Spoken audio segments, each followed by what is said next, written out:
Hey everyone, this is Tristan. And this is Daniel. And just recently, there have been two big pieces of tech reform news. The first is that the Senate passed the Kids Online Safety and Privacy Act by a whopping 91-3 margin. And the second is that a U.S. federal court ruled that Google's monopoly of search and online advertising is a monopoly. Of course, Google's going to fight the case very hard, just as social media companies are going to fight very hard to stop the full passage of COSPA. But, the most striking thing about these developments is why has it taken them so long to happen in the first place? Why haven't things changed? What is in the way of that? And that's why I'm so excited to bring our guests on. Margaret O'Mara, who's a historian of the tech economy and author of The Code, Silicon Valley and the Remaking of America. Also with us is Brody Mullins, a Pulitzer Prize-winning journalist whose recently published book is The Wolves of K Street, The Secret History of How Big Money Took Over Big Government. Margaret and Brody, welcome to Your Undivided Attention. Thanks for having us. Can you just sort of set the table for what lobbying is and why does it matter? Well, one, lobbying's been around for a number of years. In fact, one of the things I found interesting in researching for my book is that the founding fathers envisioned a day in which there would be lobbying. They called lobbyists factions.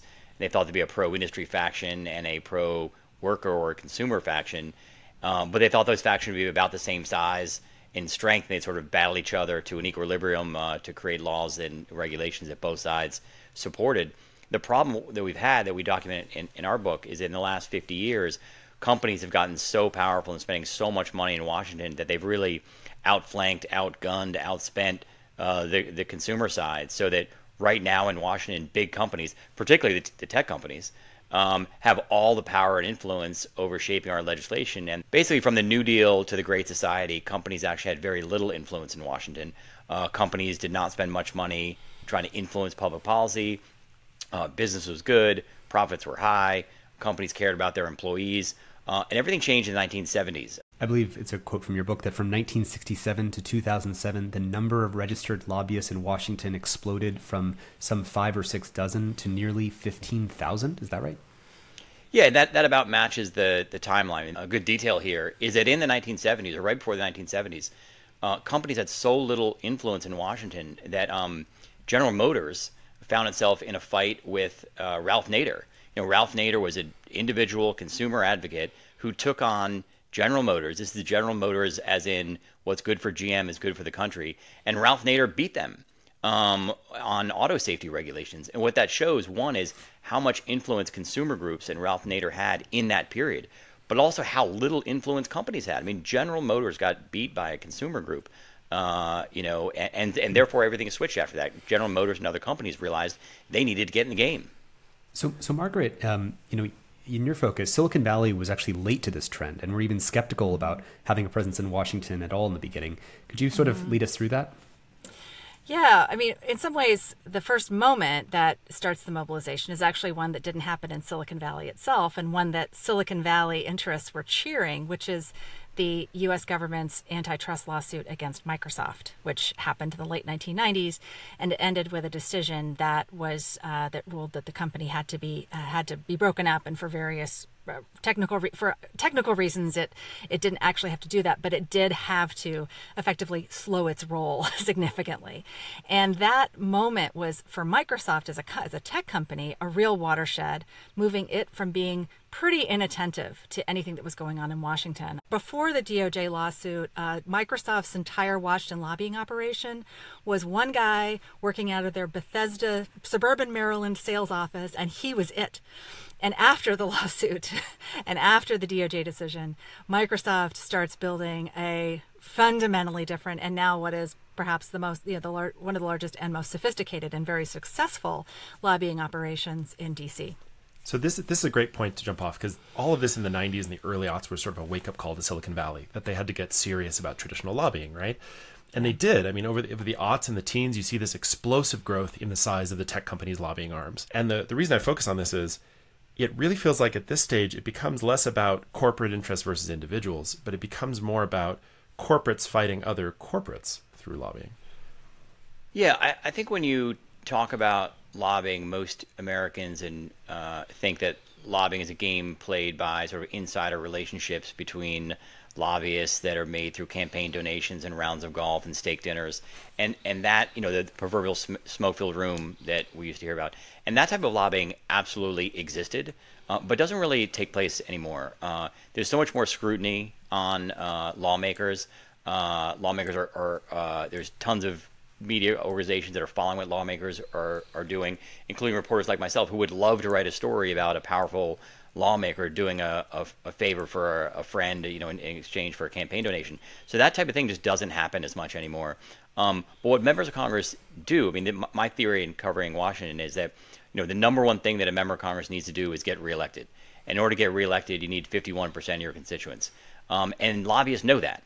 So what lobbyists do now is less so run to members of Congress and try to get favors, but go to their constituents. If they, and actually Google has perfected this, if you can get 51% of a member of Congress's constituents to support a trade bill or an immigration bill or whatnot, the member of Congress will follow because they want to do what's going to get them reelected. One of the reasons that some of these antitrust bills got killed in the Senate is that the tech companies went out to key states and ran ads saying, don't let these bills pass. And that scared senators who thought that the tech industry could turn those ads against them in their reelection bids. We call that moving from the inside game to the outside game. The growth of lobbying is not in the actual registered disclosed lobbyists. It's all happening outside of Washington, where the activities of lobbyists don't need to be disclosed.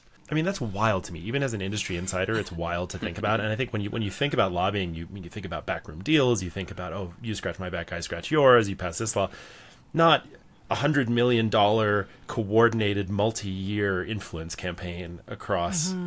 It's just, the scale is just unbelievable. And this is a story of money. This is reflecting that these companies, that the industry and its largest companies have just piles and piles and piles of money. It's money they're throwing into building AI, and they're throwing into these public policy campaigns. We think about the industries that are the biggest Washington lobbyists by spend. They also happen to be the most profitable: pharma, oil and gas, and now tech. I believe the 2024 numbers through Q1 of 2024 is $30 million have been spent on lobbying. In 2023, there was over $100 million spent on lobbying. And those are, what's remarkable about those numbers is that makes those companies the top lobbying spenders in DC. But for the companies, it's nothing. It's a drop in the bucket. Yeah, I think that, what has played in so well in tech's favor for a very long time, and really up to about, say, 2014, 15, even really up until the 2016 election, was the incredible goodwill that the tech companies had.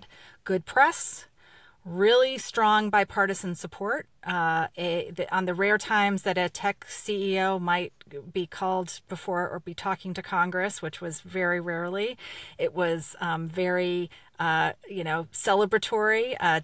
There's one of my favorite instances of this was at about 2013 or so, and Tim Cook was asked to testify in front of a congressional committee because Apple was not paying very much, if any, corporate taxes, and so he was being called to account on Apple's behalf, the CEO of Apple, and while there was some kind of pointed questioning at the beginning, it kind of devolved into this love fest with people of both parties kind of holding up their iPhones and saying, I love my iPhone and you make such great products, but can't you just pay a little more taxes? It was just a great example of how members of both parties were like, we want to give these companies as much runway as possible. And that had been the attitude in DC since the 1990s. It was something that was very much mostly unquestioned. Now, I think you get to the middle of the 2010s, and that's starting to break apart. There are these moments of, okay, what, you guys are growing really, really big and really powerful. And then the 2016 elections, and both Brexit and the presidential election in the United States occur.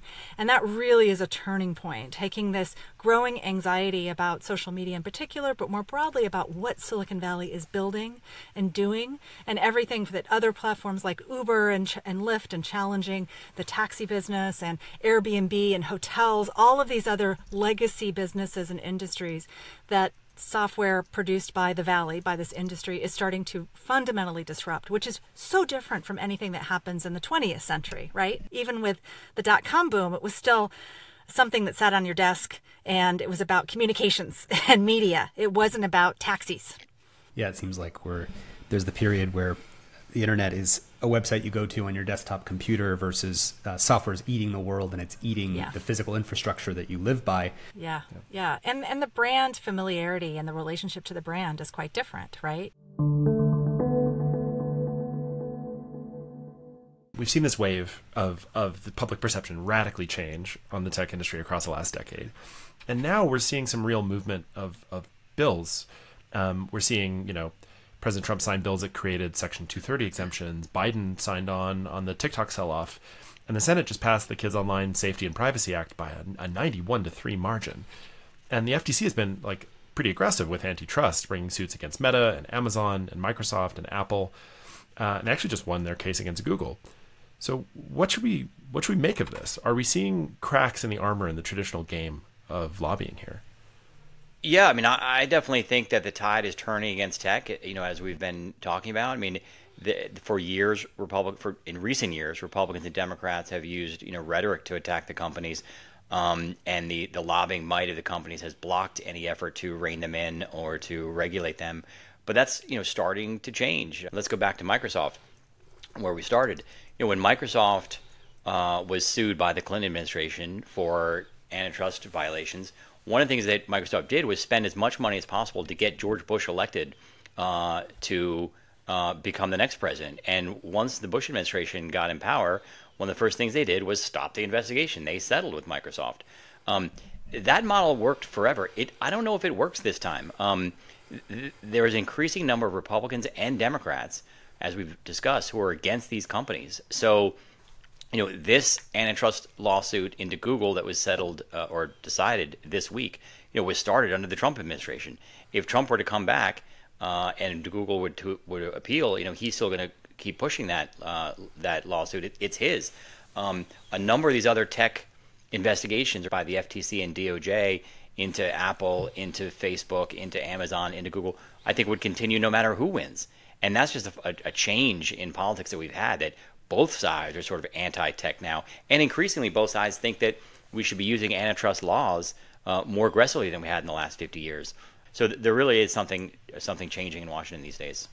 Now, some of this is tech specific, and some of this is kind of a life cycle thing. And I think a really useful historical comp here is looking back to the turn of the 20th century, when industries like steel and oil and railroads, which, mind you, were the high-tech new economy industries of the day, right? They didn't exist a couple of decades prior, are suddenly have acquired such market dominance that they are the inspiration for the Sherman Act, the Antitrust Act, that now is the basis for the judicial ruling on the Google, for example. That this is the root.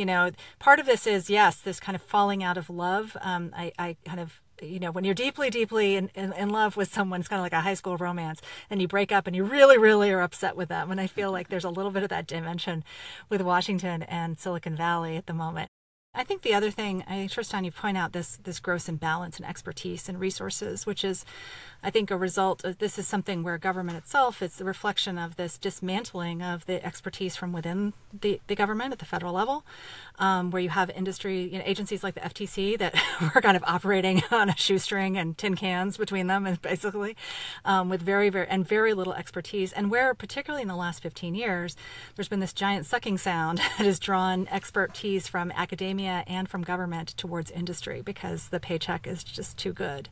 So we have this real severe imbalance. Now, I think the Hill's gotten better. You do have key lawmakers who have really savvy staff. You now have people who have moved between industry and government for a few cycles who have that knowledge, but we still have this gross imbalance. So I think part of it is Washington, or the public sector, the public building up its capacity to be good partners, good regulatory partners, and to understand how the tech works and to do smart regulation that may well cut into profits, but actually will ultimately benefit the consumers, which is the point of the consumers and market competition, which is the point of the whole business.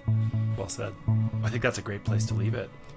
Yeah, Margaret and Brody, thank you so much for coming on Your Undivided Attention. Thanks so much for having us. Thank you.